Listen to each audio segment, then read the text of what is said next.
La habitación está en silencio, pero no es un silencio de paz. Es el silencio que anuncia que algo está a punto de romperse en el gran rey David, el hombre que venció gigantes, que sobrevivió traiciones, que construyó un reino desde la nada, ahora yace débil, casi sin fuerzas.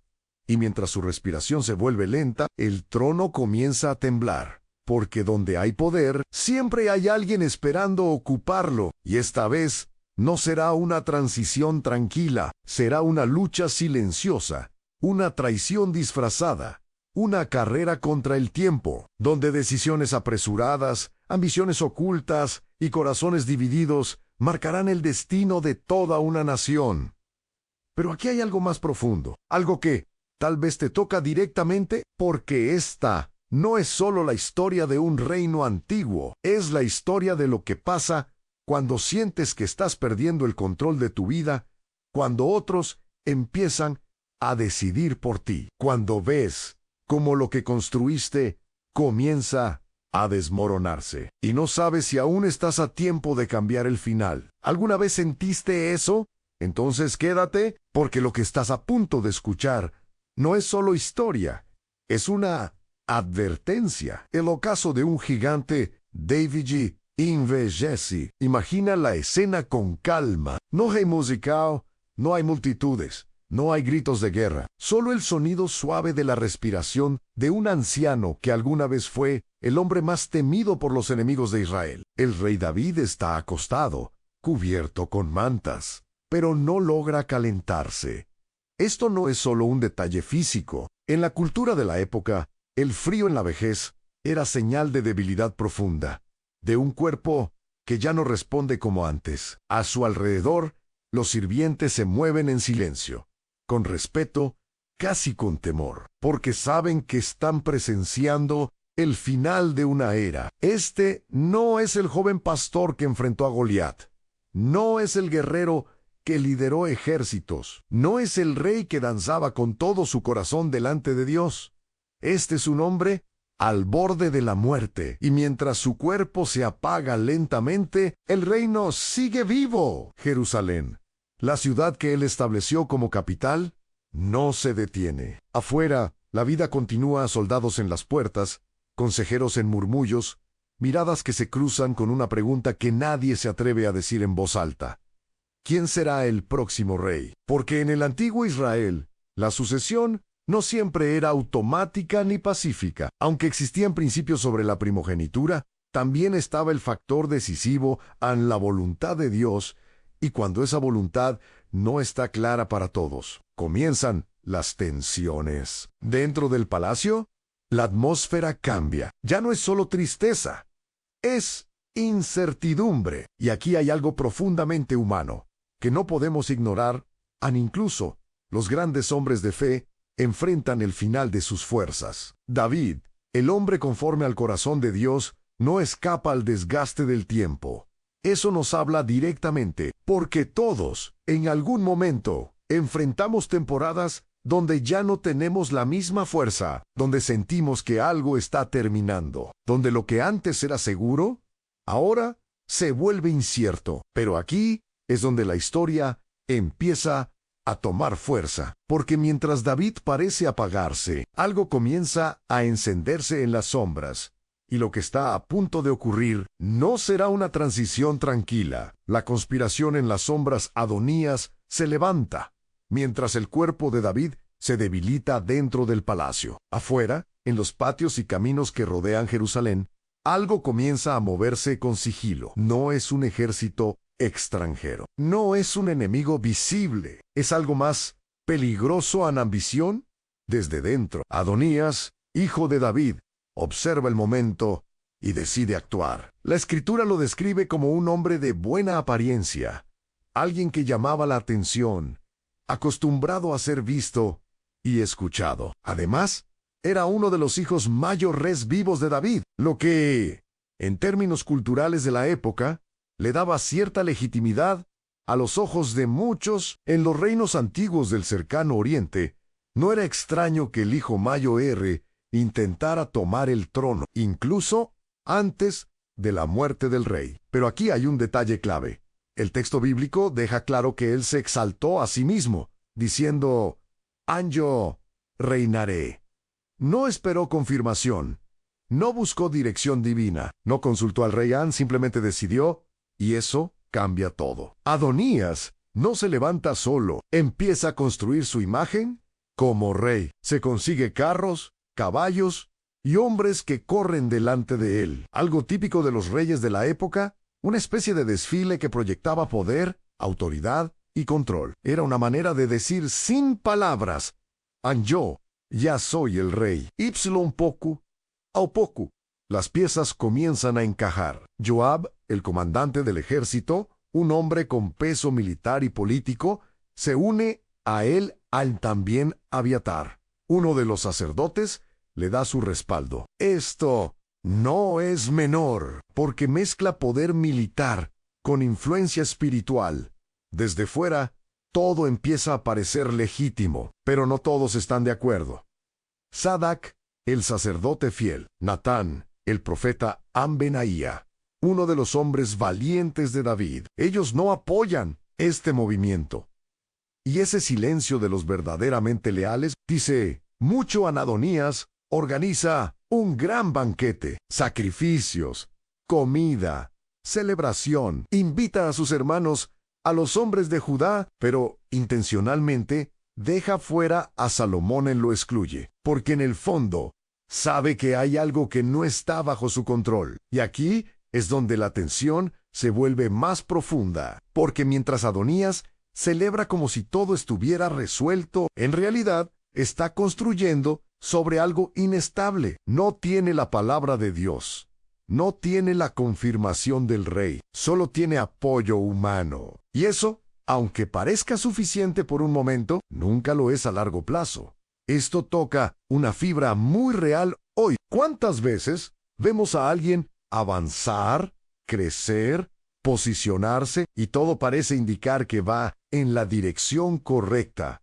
Pero en lo profundo falta algo esencial, porque no todo lo que se levanta rápido permanece firme, y mientras las risas del banquete llenan el aire, muy cerca de ahí, algo está a punto de interrumpirlo todo. La voz que interrumpe el destino, a Natán, interviene, mientras las risas y los brindis del banquete de Adonías llenan el aire. Dentro del palacio hay un silencio distinto, un silencio que no es ignorancia, sino discernimiento. Natán, el profeta, lo percibe.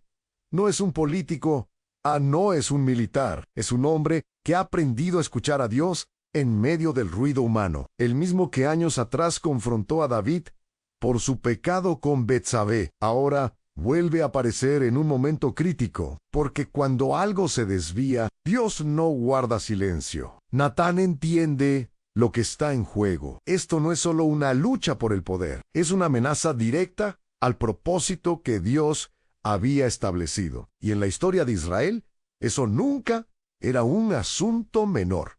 Entonces, se mueve con urgencia, pero también con sabiduría.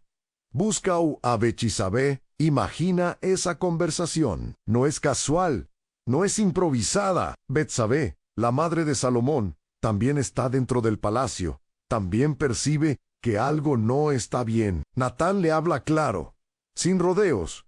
¿No has oído que Adonías reina sin que David lo sepa? La preocupación es real. Si Adonías consolida su poder, no solo ocupará el trono, también eliminará cualquier amenaza. Y en ese contexto antiguo, eso significaba algo muy concreto a la vida de Salomón y la de Betsabé. Corrían peligro. Así funcionaban muchas sucesiones en los reinos de la época. Asegurar el trono implicaba eliminar rivales. La tensión sube. Pero Natán no se queda en la preocupación. Am propone un plan. Le dice a Betsabé que entre a ver al rey David y le recuerde la promesa que él había hecho, aunque Salomón sería el rey después de Elaín. Y mientras ella esté hablando, Natán entrará para confirmar todo. Esto no es manipulación, es estrategia dentro de un momento urgente. Es usar la verdad en el momento correcto. Y aquí hay algo poderoso que no podemos pasar por alto. Dios no solo actúa con milagros visibles, muchas veces actúa a través de decisiones valientes, conversaciones incómodas y personas que se atreven a hablar cuando otros callan. Natán pudo quedarse en silencio. Pudo pensar, esto ya está decidido. Pudo evitar el conflicto, pero no lo hizo, porque hay momentos donde el silencio también es una forma de rendirse, y tal vez esto te toca directamente, porque todos, en algún punto, enfrentamos situaciones donde sabemos que algo no está bien, donde vemos una injusticia, una desviación, una decisión peligrosa, y sentimos esa tensión interna. ¿Hablo o me quedo callado? Natán eligió hablar, y esa decisión está a punto de cambiar el rumbo de toda la historia, porque mientras Adonías celebra creyendo que ya ganó, una voz se está levantando para recordarle al reino lo que Dios ya había determinado. Una promesa olvidada, una decisión urgente. La escena cambia de nuevo al interior del palacio, donde el tiempo parece correr más lento, pero las decisiones pesan más que nunca. Betsabé respira hondo antes de entrar. No es una visita casual. Sabe que cada palabra que diga puede definir el futuro de su hijo y el destino del reino. Cuando entra en la habitación, la atmósfera es densa. David está allí, débil, cubierto, sostenido más por la memoria que por la fuerza. A su lado está Abesek, la joven que lo cuida. Un detalle que la misma narrativa bíblica menciona para mostrarnos la fragilidad extrema del rey en este punto de su vida. Betsabé se inclina, mostrando respeto, pero su voz no tiembla. Le habla con claridad. Le recuerda algo que no es nuevo, pero que en medio del desgaste y el silencio parece haber quedado en segundo plano. Mi señor, tú juraste que Salomón, mi hijo, reinaría después de ti. No es una sugerencia, es un recordatorio, porque hay promesas que, cuando no se ejecutan a tiempo, corren el riesgo de ser reemplazadas por decisiones humanas. Y justo en ese momento, Betsabé expone la realidad a Adonías. Ya se ha proclamado rey. Está celebrando, está actuando como si todo estuviera definido, y lo más impactante es que David no lo sabía. Imagina ese instante. El rey, que una vez controló cada rincón del reino, ahora se entera de que algo tan grande está ocurriendo sin su conocimiento. La tensión sube, y entonces entra Natán, tal como lo habían planeado. Confirma todo, repite los hechos, refuerza la urgencia. No hay contradicción. No hay duda. Dos voces, un mismo mensaje. En el tiempo se está acabando.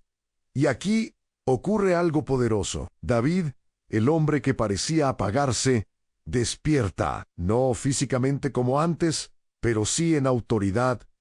Su mente se activa. Su rol como rey vuelve a ocupar su lugar. Y en medio de su debilidad, toma una decisión firme. Ordena que Salomón sea proclamado rey de inmediato, sin demora, sin esperar otro día, sin consultar más. Porque hay momentos en la vida donde no decidir es perder en ti, y David entiende eso. Este instante nos confronta profundamente. ¿Cuántas veces sabemos lo que es correcto, pero lo dejamos para después? ¿Cuántas promesas, decisiones, cambios quedan en pausa hasta que ya es tarde? David no tuvo ese lujo, y tú tampoco siempre lo tienes, porque mientras él habla, mientras da la orden, mientras su voz aún tiene peso, el destino comienza a cambiar, y lo que parecía ya decidido por Adonías está a punto de ser revertido. El rugido de la legitimidad en Salomón es ungido. Las palabras de David no se quedan en la habitación, salen con fuerza, como una orden que aún pesa, como un eco de la autoridad que no se ha extinguido. Todo comienza a moverse rápidamente. Sadac, el sacerdote; Natán, el profeta; Benaía, hijo de Joiada, un hombre leal y valiente, reciben la instrucción directa del rey. No hay dudas, no hay espacio para interpretaciones. Salomón debe ser proclamado rey ahora. Y entonces ocurre algo cargado de simbolismo. David ordena que Salomón monte su propia mula. Puede parecer un detalle menor, pero en ese contexto era una señal poderosa. La mula del rey no era un animal cualquiera, representaba la continuidad del reinado, la transferencia visible de autoridad. No era una coronación secreta, era una declaración pública. El grupo desciende hacia Gihón. Imagina el movimiento a hombres caminando con determinación, el sonido de pasos firmes sobre la tierra, miradas que se cruzan, una sensación de urgencia que recorre el ambiente. Jerusalén, construida sobre colinas, permite que estos eventos no pasen desapercibidos. Algo está ocurriendo y la ciudad empieza a percibirlo. Llegan al manantial. Gihón no es solo un lugar geográfico, es una fuente de agua vital para la ciudad, un punto de vida. Y es allí, en ese lugar significativo, donde se lleva a cabo la unción. Sadoc toma el cuerno de aceite. Este aceite no es común, es aceite sagrado usado para consagrar, para apartar algo o alguien para un propósito divino. En la cultura de Israel, ungir a un rey no era solo una ceremonia política, era reconocer públicamente que Dios lo había elegido. Y entonces, Lu unge. El aceite cae sobre la cabeza de Salomón. No hay corona visible en ese momento, pero hay algo más profundo.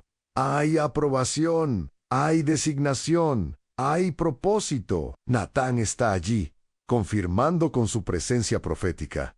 No es solo un acto humano, es una alineación con lo que Dios ya había determinado. Y de pronto, el sonido rompe el aire. El cuerno es tocado, un sonido fuerte, claro, imposible de ignorar. Es el anuncio oficial, y el pueblo responde: ¡Viva el rey Salomón! No es un murmullo, es un clamor, es un rugido que se extiende por la ciudad, que sube por las colinas, que atraviesa calles y patios, un sonido que cambia el ambiente. La tierra parece vibrar, la gente se una, celebran, tocan flautas, se llena de alegría. Y mientras tanto, en otro lugar cercano, Adonías sigue en su banquete, pero ahora ese sonido llega hasta ellos y todo comienza a cambiar, porque hay algo que no se puede imitar, no se puede fabricar, no se puede sostener con apariencias a la legitimidad que viene de Dios. Adonías tenía seguidores, tenía estructura, tenía apoyo, pero no tenía esto, no tenía la confirmación pública, clara y poderosa, de que Dios estaba detrás. Y cuando lo verdadero se levanta, lo falso comienza a temblar. Esto habla directo a nuestra vida, porque puedes construir una imagen, puedes avanzar, puedes convencer a otros, pero cuando Dios respalda algo, no necesita esconderse. Se escucha anse, ve, se establece. Y ese día, en Gihón, no solo se ungió a un rey, se reveló quién realmente había sido elegido desde el principio, y ese sonido aún no ha terminado de sacudir todo. El temor del falso rey, el sonido del cuerno, aún vibra en el aire, y ahora llega con claridad hasta el lugar donde Adonías celebraba. La escena cambia de golpe. Hace apenas unos momentos había risas, música, confianza, el aroma de los sacrificios llenaba el ambiente, las conversaciones fluían, y todo parecía indicar que el plan estaba funcionando, pero entonces alguien se detiene en otro guarda silencio. Las miradas se cruzan. ¿Qué es ese ruido? La pregunta no es casual. En una ciudad como Jerusalén, los sonidos importantes no pasan desapercibidos. Y este no es cualquier sonido. Es un anuncio oficial. Jonatán, hijo del sacerdote Abiatar, llega apresurado. Su rostro lo dice todo antes de que sus palabras salgan. Y cuando habla, el ambiente se rompe. David ha hecho rey a Salomón. No hay interpretación, no hay duda. Describe lo que ha ocurrido a la unción en Gihón. La presencia de Sadoc de Natán, de Benaía, el respaldo del rey, el clamor del pueblo, la ciudad en movimiento.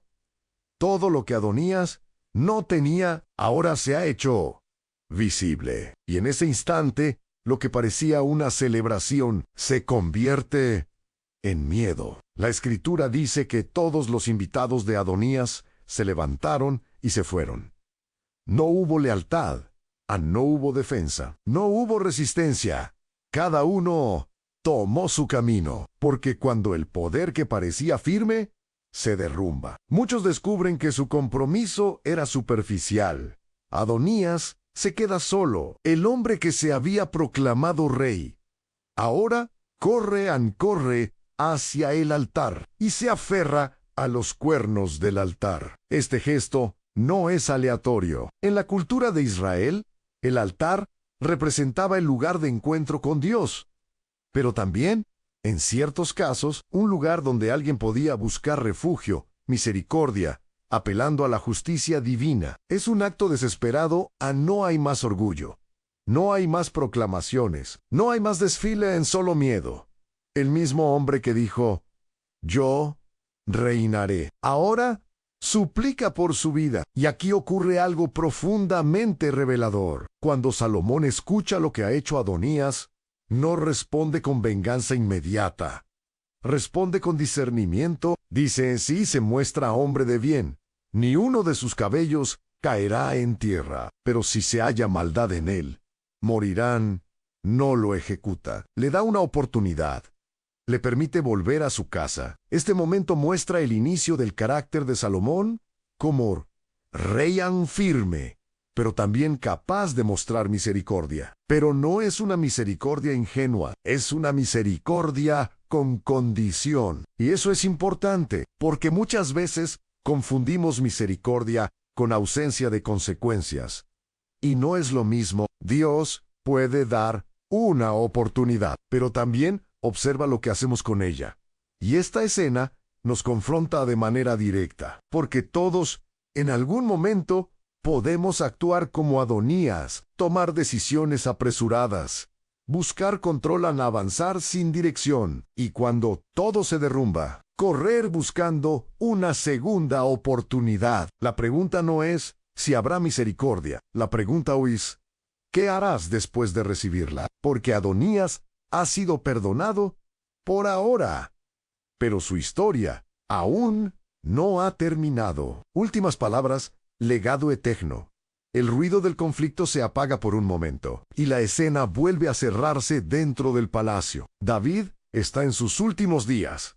Ya no hay estrategia militar, ya no hay batallas externas. Ahora todo es más profundo, más íntimo. Llama a Salomón. Imagina ese encuentro, un padre anciano marcado por la vida, por victorias y errores, frente a un hijo joven que está a punto de cargar con el peso de una nación. No es una conversación larga, pero es decisiva. David no empieza hablando de enemigos, ni de política o ni de cómo mantener el poder. Va directo al centro de todo. Yo sigo el camino de todos en la tierra. Sé fuerte y sé hombre. Es una frase sencilla, pero cargada de significado. En ese tiempo, ser hombre no tenía que ver con fuerza física solamente, sino con carácter, responsabilidad, firmeza interior. Y luego viene lo más importante. Guarda los mandamientos de Jehová tu Dios. Camina en sus caminos. Guarda sus estatutos, sus decretos, sus testimonios. David apunta a la base. No le deja un ejército más grande.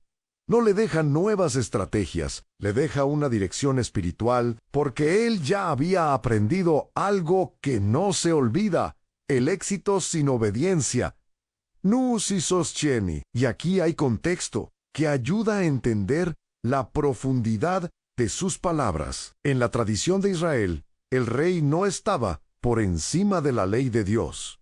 Al contrario, debía vivir sometido a ella. El liderazgo verdadero no era hacer lo que uno quería, sino reflejar el carácter de Dios ante el pueblo. David sabía lo que era fallar, sabía lo que era arrepentirse, sabía lo que era volver a levantarse. Por eso, sus palabras no son teoría, son experiencia. Pero la conversación no termina ahí. También le da instrucciones específicas sobre asuntos pendientes. Le habla de Joab, de Simei, situaciones que habían quedado sin resolver y que, en el contexto de la época, podían representar amenazas futuras para el reino. Esto puede parecer duro, pero refleja una realidad de aquellos tiempos. A la estabilidad del reino dependía también de resolver conflictos que podían estallar más adelante. No es solo espiritual, también es práctico. Y eso es importante porque la vida con Dios no ignora la realidad, la enfrenta con sabiduría. Finalmente, el momento llega. David muere. El rey que escribió salmos, que enfrentó gigantes, que cayó y se levantó, ahora descansa con sus padres. Es sepultado en la ciudad de David, Jerusalén, el lugar que él mismo consolidó como el corazón del reino. Y el texto bíblico lo dice con sobriedad. Pero con peso reinó 40 años. Una vida completa, intensa, marcada por Dios. Y ahora todo queda en manos de Salomón. Pero no solo le dejó un trono, le dejó un legado. Y aquí hay algo que toca directamente el corazón, porque todos, de alguna manera, estamos dejando algo detrás, a no solo palabras, no solo logros, sino dirección. La pregunta es, ¿cuándo llegue el momento? ¿Qué quedará en los que vienen después de nosotros? Porque David ya no está. Pero lo que sembró está a punto de ser probado. Han un trono asegurado, pero no sin justicia. El polvo aún no se asienta del todo tras la muerte de David, y ya se siente un cambio en el ambiente. Salomón está en el trono joven, sí, pero ahora lleva sobre sus hombros el peso completo del reino. Y hay algo que él entiende desde el principio: no basta con ser proclamado rey. Hay que establecer el reino. Eso significa tomar decisiones, algunas de ellas incómodas. La primera señal de tensión no tarda en aparecer. Adonías vuelve, pero esta vez no llega con carros ni con seguidores. Llega en silencio, con una petición que parece inocente. Se acerca a Betsabé, la madre de Salomón, y le pide que interceda por él ante el rey.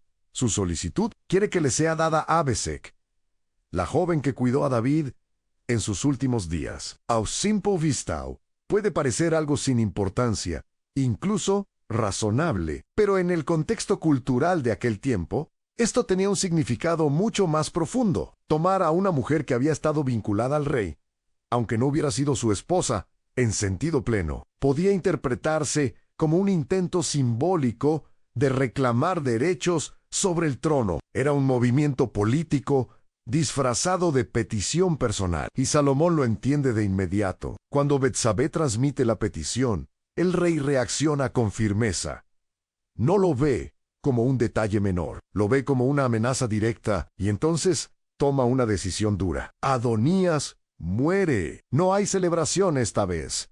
No hay discursos, solo una resolución clara. El reino no puede construirse sobre ambigüedades ni sobre intentos ocultos de tomar el poder. Y no termina ahí. Joab, el antiguo comandante del ejército, al enterarse de lo sucedido, también siente el peligro. Sabe que su historia lo persigue, a las muertes que causó, las decisiones que tomó sin autorización. Todo eso ahora pesa.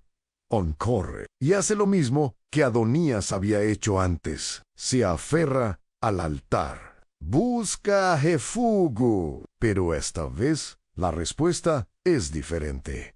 Porque Joab no está huyendo por una decisión reciente. Está enfrentando una vida marcada por violencia injustificada. Y en la ley de Israel, incluso el altar no protegía al culpable de asesinato deliberado. Benaía recibe la orden y ejecuta el juicio. Es un momento fuerte, sin adornos, sin suavizar, pero necesario para lo que está ocurriendo. Luego viene Simeian, aquel que en el pasado maldijo a David cuando huía de Absalón. David no lo ejecutó en su momento, pero dejó el asunto pendiente. Salomón le pone una condición: puede vivir, pero no debe salir de Jerusalén. Es una oportunidad a un límite claro. Durante un tiempo, Simei obedece, pero un día decide cruzar esa línea, y esa decisión le cuesta la vida. Aquí el mensaje es directo, incluso incómodo. La estabilidad del reino se está construyendo, pero no sin justicia. En el contexto de los reinos antiguos, esto no era visto como crueldad arbitraria, sino como una forma de asegurar que el nuevo gobierno no quedara vulnerable a conspiraciones, venganzas o rebeliones futuras. Salomón no está reaccionando impulsivamente. Está cerrando puertas que sí quedan abiertas. Pueden destruirlo todo. Y entonces, el texto lo resume con una frase que marca un punto de inflexión: y el reino fue confirmado en la mano de Salomón. Confirmado, establecido, firme. Pero no porque todo fuera fácil, sino porque enfrentó lo que debía ser enfrentado. Y esto toca algo muy real en nuestra vida, porque muchas veces queremos paz sin confrontar lo pendiente. Queremos avanzar sin resolver lo que nos persigue. Queremos estabilidad sin tomar decisiones difíciles. Pero la historia nos muestra algo claro: hay cosas que, si no se enfrentan a tiempo, terminan volviendo más fuertes. Salomón ha asegurado el trono, pero ahora viene el verdadero desafío: ¿cómo gobernar lo que ya ha sido establecido? El joven rey y una elección crucial. El trono ya está firme, el reino en orden, pero ahora viene algo mucho más profundo que cualquier estrategia política: gobernar correctamente. En Salomón es joven, no tiene la experiencia de su padre, no ha vivido tantas guerras, ni ha pasado por las mismas pruebas, y aunque ahora lleva la corona, en su interior sabe que no tiene todas las respuestas, y eso, lejos de ser una debilidad, es el comienzo de algo poderoso. La escena nos lleva a Gabaón. Este lugar no es casual. En ese tiempo, antes de que el templo fuera construido en Jerusalén, Gabaón era uno de los principales centros de culto. Allí estaba el tabernáculo, el lugar donde el pueblo ofrecía sacrificios a Dios. Al Salomón sube hasta allí, no va por obligación, va con intención, y ofrece 1000 holocaustos sobre el altar en Mila. Esto no es un número pequeño, es una demostración extraordinaria de entrega y reverencia, de reconocimiento. En la cultura de Israel, el sacrificio era una forma de acercarse a Dios, de expresar dependencia, de reconocer que todo proviene de él. Al Salomón, en su posición de rey, no se coloca por encima de Dios, se coloca delante de él. Y entonces, en medio de ese ambiente de adoración, Dios responde. De noche, en un sueño, Dios se le aparece. No es una visión vaga, es un encuentro claro. Y le hace una pregunta que detiene todo. Pide lo que quieras que yo te dé. Imagínate ese momento. No hay presión externa, no hay consejeros alrededor, no hay público, en solo Salomón y Dios. Es una pregunta que revela el corazón, porque cuando nadie te está mirando, lo que deseas realmente sale a la superficie. Salomón podría haber pedido muchas cosas. Podría haber pedido seguridad absoluta en el trono. Podría haber pedido riquezas para fortalecer el reino. Podría haber pedido la eliminación de todos sus enemigos. Podría haber pedido larga vida. Todo eso era lógico, pero su respuesta toma otro camino. Primero, reconoce algo importante. Recuerda la fidelidad de Dios hacia David, su padre. Reconoce que no está ahí por mérito propio, sino por gracia. Luego, se describe a sí mismo con una frase que sorprende: yo soy joven, no sé cómo entrar ni salir. No es ignorancia literal, es una forma de decir: no tengo la capacidad suficiente para esto.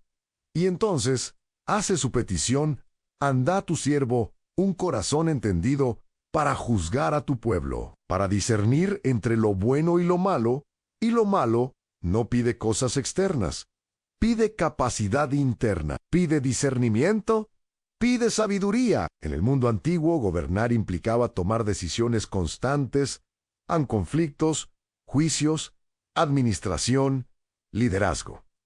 Un rey sin sabiduría no solo se equivocaba, podía destruir a su pueblo, y Salomón lo entiende. Por eso, su petición no es egoísta, es responsable. Y aquí ocurre algo que cambia todo. La respuesta agrada a Dios, no porque Salomón haya dicho palabras bonitas, sino porque pidió lo correcto. Y Dios le dice algo que marca un antes y un después. No pediste para ti larga vida, ni riquezas, ni la vida de tus enemigos, sino entendimiento para oír juicio. He aquí, lo he hecho conforme a tus palabras. Pero Dios no se detiene ahí. Le da sabiduría, como nadie, antes ni después, y además le da lo que no pidió, riquezas y gloria. Este momento es clave, porque revela un principio que atraviesa toda la historia bíblica, cuando lo más importante ocupa su lugar. Lo demás se ordena alrededor. Y esto habla directamente a nuestra vida, porque todos estamos pidiendo algo, con nuestras palabras o con nuestras decisiones. La pregunta hoy es: ¿qué estás pidiendo realmente? ¿Estás buscando lo que parece urgente o lo que es verdaderamente esencial? Salomón eligió sabiduría, y esa elección está a punto de ser probada ante todos. Sabiduría que sorprende al mundo. La respuesta de Dios no tarda en ponerse a prueba. No pasa mucho tiempo antes de que una situación difícil llegue hasta el trono de Salomón. Y no es un caso sencillo. Es uno de esos que nadie quiere resolver. Dos mujeres se presentan ante el rey. No vienen acompañadas de familiares, ni de testigos, ni de respaldo social. En el contexto de la época, probablemente eran mujeres sin protección, viviendo en los márgenes de la sociedad. Pero lo que traen entre manos es un conflicto imposible. Un bebé solo. Uno. Ambas dicen ser la madre. La historia es desgarradora. Ambas vivían en la misma casa. Cada una tuvo un hijo, pero durante la noche, uno de los bebés murió. Y en medio de la oscuridad, del cansancio, del dolor, una de ellas cambió al niño. Ahora, el niño vivo está en disputa y no hay testigos. Es palabra contra palabra. Imagina la escena, el silencio en la sala, las miradas expectantes, la tensión que se puede sentir en el aire. Este no es un caso que se resuelve con leyes simples. No hay pruebas, no hay evidencia visible, solo emociones y verdad oculta. Y aquí es donde la sabiduría de Salomón comienza a manifestarse. No responde de inmediato, no se deja llevar por la apariencia.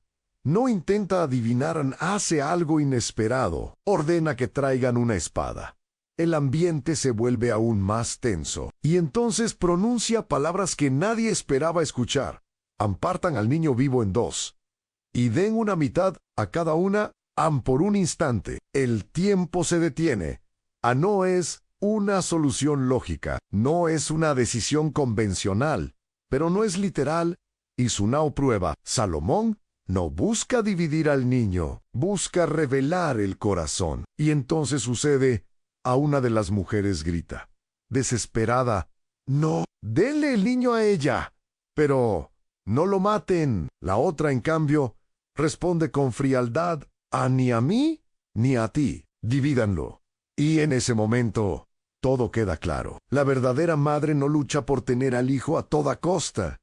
Lucha por salvar su vida. Está dispuesta a perderlo, con tal de que vivan, y Salomón lo ve. Ordena inmediatamente: den el niño a la primera. Ella es su madre. No hubo necesidad de más palabras. La verdad salió a la luz y la noticia corre. Todo Israel se entera en la reacción. No es solo admiración, es asombro profundo. El texto dice que temieron al rey, porque vieron que había en él sabiduría de Dios para hacer justicia. No era inteligencia humana común, no era simple experiencia, era discernimiento con capacidad de ver más allá de lo evidente, de penetrar en lo invisible. Y esto marca un antes y un después en su reinado, porque ahora el pueblo no solo reconoce a Salomón como rey, lo reconoce como alguien capaz de juzgar correctamente. Y esto toca algo muy profundo en nuestra vida, porque muchas veces enfrentamos situaciones donde la verdad no es obvia, donde las emociones confunden, donde las apariencias engañan, donde no todo es blanco o negro. Y ahí es donde la sabiduría se vuelve indispensable. No la que acumula información, sino la que discierne correctamente, la que ve el corazón. Salomón pidió sabiduría y ahora todos pueden verla en acción. Y esto apenas es el comienzo de lo que vendrá. Un reino en orden, una nación en paz, después de aquel juicio que dejó a todos sin palabras. Algo cambia en todo Israel. Ya no ven a Salomón solo como el hijo de David. Ahora lo ven como un rey capaz. Y esa confianza comienza a reflejarse en la forma en que el reino se organiza. Salomón no gobierna improvisando, empieza a establecer estructura, nombra oficiales, administra territorios, organiza responsabilidades. En el contexto de la época, esto era clave. A un reino sin orden interno se debilitaba rápidamente, sin importar cuán fuerte pareciera desde afuera. Divide el territorio en distritos administrativos y cada uno tiene la responsabilidad de proveer recursos para la casa real durante ciertos periodos del año. Esto no solo sostenía el palacio, también mantenía un equilibrio en la carga del pueblo. Hay planificación, hay sistema hay dirección. Y eso trae estabilidad. Las rutas comerciales comienzan a fluir con más seguridad. Israel, ubicado estratégicamente entre grandes imperios como Egipto al sur y las regiones de Mesopotamia al norte y al este, se convierte en un punto clave de intercambio. Mercancías, especias, metales, telas, todo comienza a circular. La paz interna permite crecimiento externo. La Escritura lo resume con una imagen poderosa. Judá e Israel vivían seguros, cada uno debajo de su vid y de su higuera. Esa frase, en la cultura de aquel tiempo, no es solo poética, es profundamente significativa. Habla de estabilidad, de prosperidad, de una vida sin miedo. Tener tu propia vid y tu propia higuera significaba que podías trabajar, comer y vivir sin temor a perderlo todo de un día para otro. Es un tiempo de descanso. Después de años de guerras bajo el reinado de David, ahora hay pasan. Pero aquí es donde la historia se vuelve sutil, porque en medio de la paz aparece un peligro silencioso. Cuando todo está bien, cuando no hay presión, cuando no hay urgencia, es fácil empezar a relajarse en lo esencial. Es fácil olvidar de dónde viene todo. Salomón continúa ofreciendo sacrificios y buscando a Dios, pero también comienza a hacer alianzas políticas. Una de ellas es con Egipto, sellada a través de matrimonio con la hija del faraón. En ese tiempo, esto era una práctica común entre reyes. A los matrimonios eran acuerdos diplomáticos, una forma de asegurar paz entre naciones. Desde una perspectiva histórica, tiene sentido, pero desde una perspectiva espiritual, comienza a abrir una puerta. Porque Dios había dado instrucciones claras al pueblo de Israel sobre no mezclarse con prácticas de otras naciones que podían desviarlos. Y aquí no vemos una caída inmediata, vemos el inicio de una dirección. Y eso es lo que hace esto tan real, porque en la vida, los grandes desvíos casi nunca empiezan con decisiones drásticas, empiezan con pequeños ajustes que parecen inofensivos. Mientras tanto, el reino prospera. La sabiduría de Salomón crece, su fama se extiende, su gobierno se fortalece, todo parece estar en su mejor momento. Y precisamente por eso, nadie sospecha lo que puede venir más adelante. El sueño de David se cumple en el templo. La paz que ahora rodea al reino no es solo descanso, es oportunidad, porque hay algo que ha estado en el corazón de David durante años, algo que él no pudo hacer, pero que dejó preparado con detalle, con recursos, con intención, construir una casa para Dios. Hasta ese momento, el Arca del Pacto, símbolo central de la presencia de Dios en Israel, habitaba en una tienda, en un tabernáculo. Era un recordatorio de los tiempos del desierto, de un pueblo en camino. Pero ahora, Israel ya no es un pueblo nómada. Tiene ciudad, tiene capital, tiene estabilidad. Y Salomón entiende que ha llegado el momento. Comienza el proyecto más grande de su reinado. No es una obra cualquiera, es el templo. Para lograrlo, establece alianzas estratégicas. Una de las más importantes es con Hiram, rey de Tiro, una ciudad fenicia, conocida por su habilidad en la construcción y en el trabajo con madera, especialmente el cedro del Líbano. Este tipo de madera era altamente valorada en la antigüedad, resistente, aromática, símbolo de calidad y durabilidad. Los troncos bajan desde las montañas del Líbano hasta la costa y luego son transportados hacia Israel. Es un movimiento logístico impresionante para la época. Miles de hombres trabajan en la construcción. Algunos cortan piedra, otros transportan materiales, otros tallan con precisión. Las piedras se preparan fuera del sitio, de modo que cuando llegan al lugar de construcción no hay ruido de martillo ni de herramienta metálica. El templo se levanta en silencio, un silencio reverente, como si incluso el proceso reconociera la santidad de lo que se está construyendo. La ubicación también es significativa en el monte Morea, en Jerusalén. Según la tradición, es el mismo lugar donde Abraham estuvo dispuesto a ofrecer a su hijo Isaac Anún, un lugar marcado por fe, obediencia y provisión divina.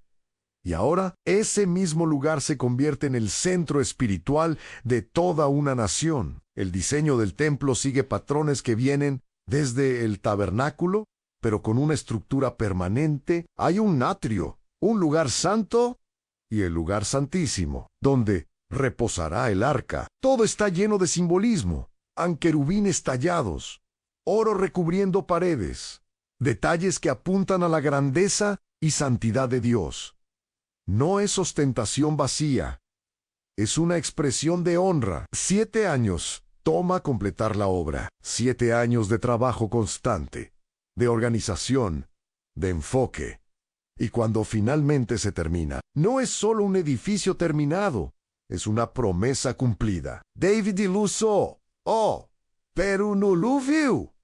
Salomón lo construyó y lo entregó. Y aquí hay algo profundamente poderoso, porque muchas veces pensamos que todo lo que hacemos debe verse en nuestra propia vida, pero la historia nos muestra otra realidad. Hay cosas que sembramos, que otros cosechan. Hay sueños que comienzan contigo, pero se cumplen en la siguiente generación. Y eso no los hace menos valiosos, al contrario, los hace eternos. El templo está listo, pero aún falta algo, porque un edificio, por majestuoso que sea, no tiene sentido sin la presencia de Dios, y lo que está a punto de suceder hará que todo lo construido cobre vida.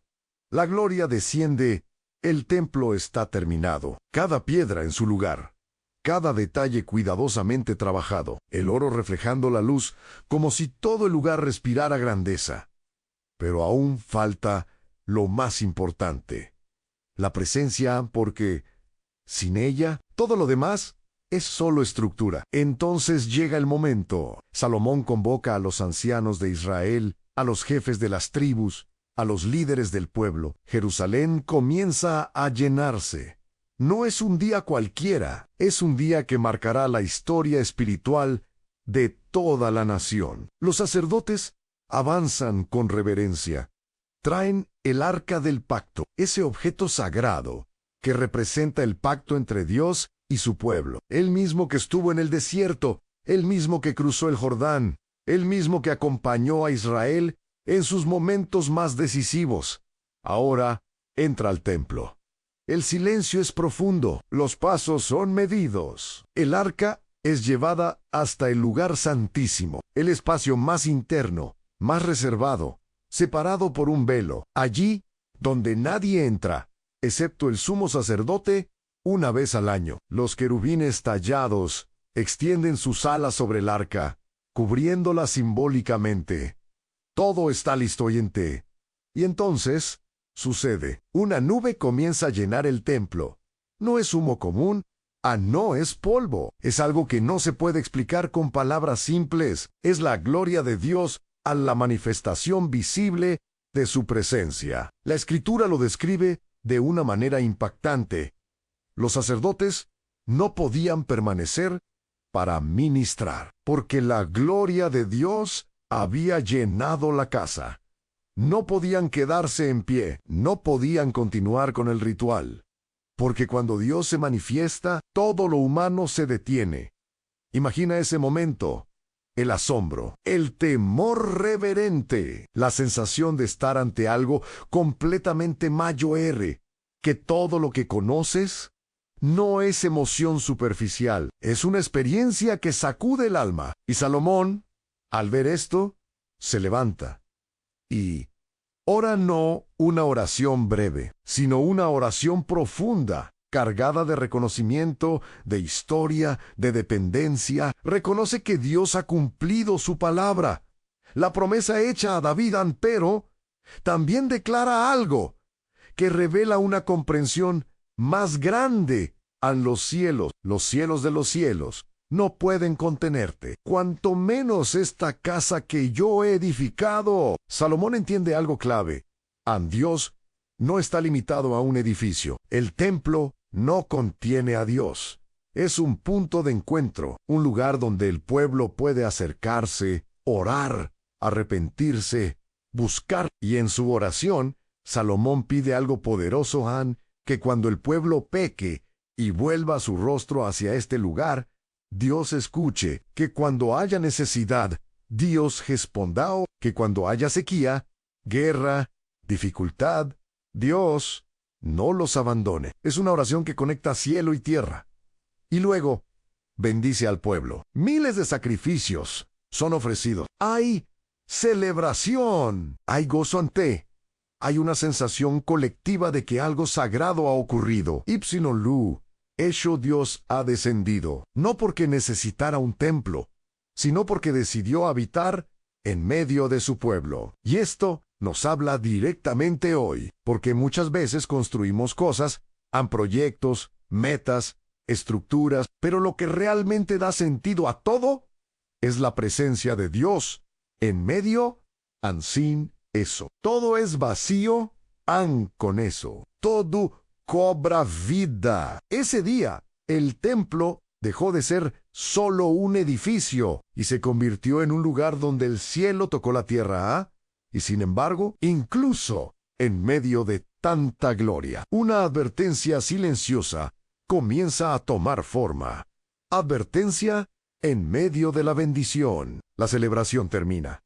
Las multitudes regresan a sus casas y el templo, ahora lleno de significado, queda en silencio. Pero la historia no se detiene ahí, porque cuando todo parece estar en su punto más alto, Dios vuelve a hablar, no en medio del ruido, no en medio de la multitud, sino en lo íntimo. Dios se aparece nuevamente a Salomón, de noche, como lo hizo en Gabaón.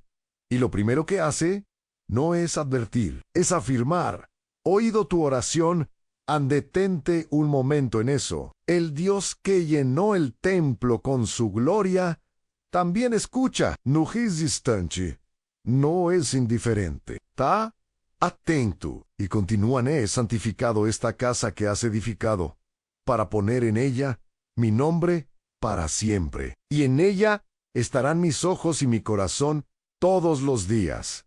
Es una declaración profunda. El templo no es solo una obra humana aprobada, es un lugar que Dios decide reconocer como punto de encuentro. Su nombre, en el lenguaje bíblico, representa su carácter, su presencia, su autoridad. Pero entonces, Utonkenberg, Dios se dirige directamente a Salomón ansí. Tú andas delante de mí, como anduvo David tu padre, en integridad de corazón y en rectitud. Yo afirmaré el trono de tu reino. Aquí está la condición. La promesa no es automática. No depende del templo, no depende del poder, no depende de la herencia, depende del corazón.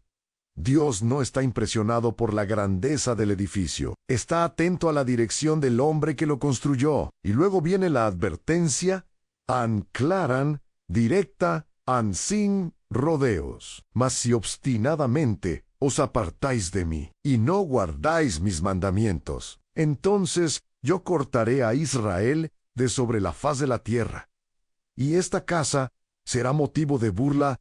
Es fuerte. Mas es geao. En el contexto del pacto que Dios había hecho con Israel, la bendición y la permanencia estaban ligadas a la obediencia, no como un castigo caprichoso, sino como una consecuencia espiritual. Alejarse de Dios siempre tiene efectos, y aquí hay algo que impacta profundamente. El templo que ahora está lleno de gloria podría llegar a quedar vacío. El lugar donde descendió la presencia podría convertirse en ruina, no porque Dios cambie, sino porque el corazón del pueblo puede hacerlo.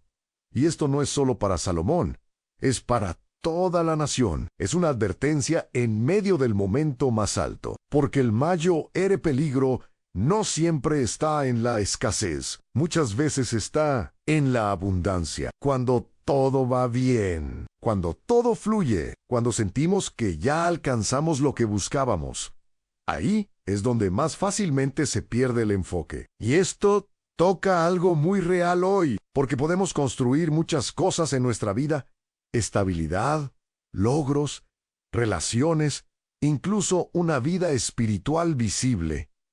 Pero si el corazón se desvía, todo puede empezar a vaciarse desde adentro. Dios no solo está interesado en lo que haces, está mirando quién eres cuando nadie te ve. Y en ese momento íntimo, después de tanta gloria, después de tanta celebración, queda sembrada una verdad que no se puede ignorar. La bendición necesita ser sostenida.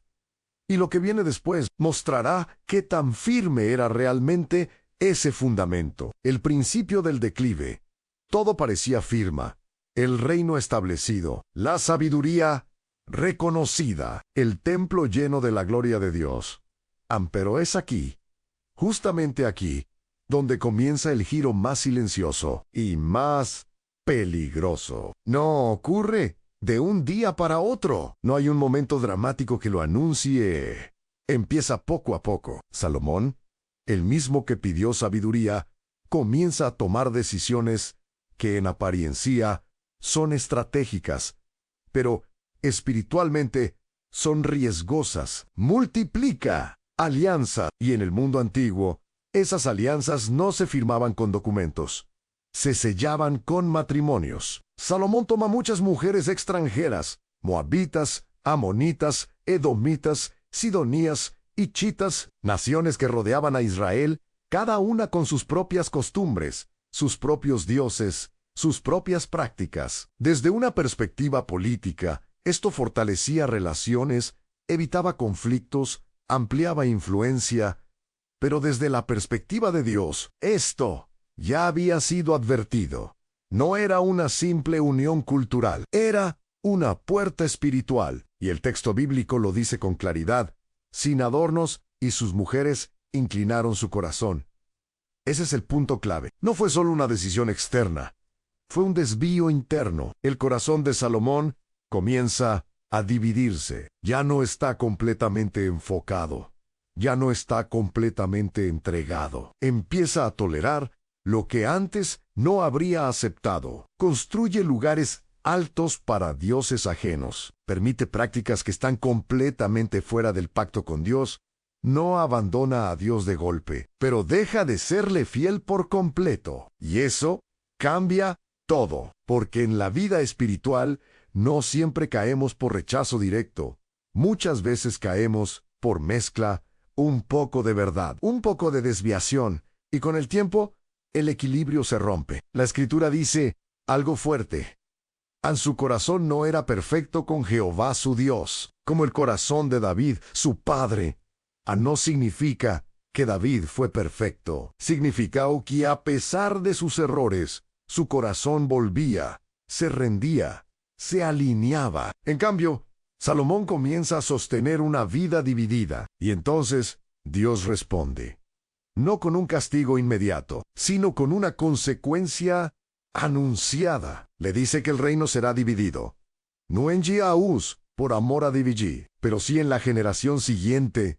La unidad que tanto costó construir se romperá. Y en ese momento, algo se hace evidente.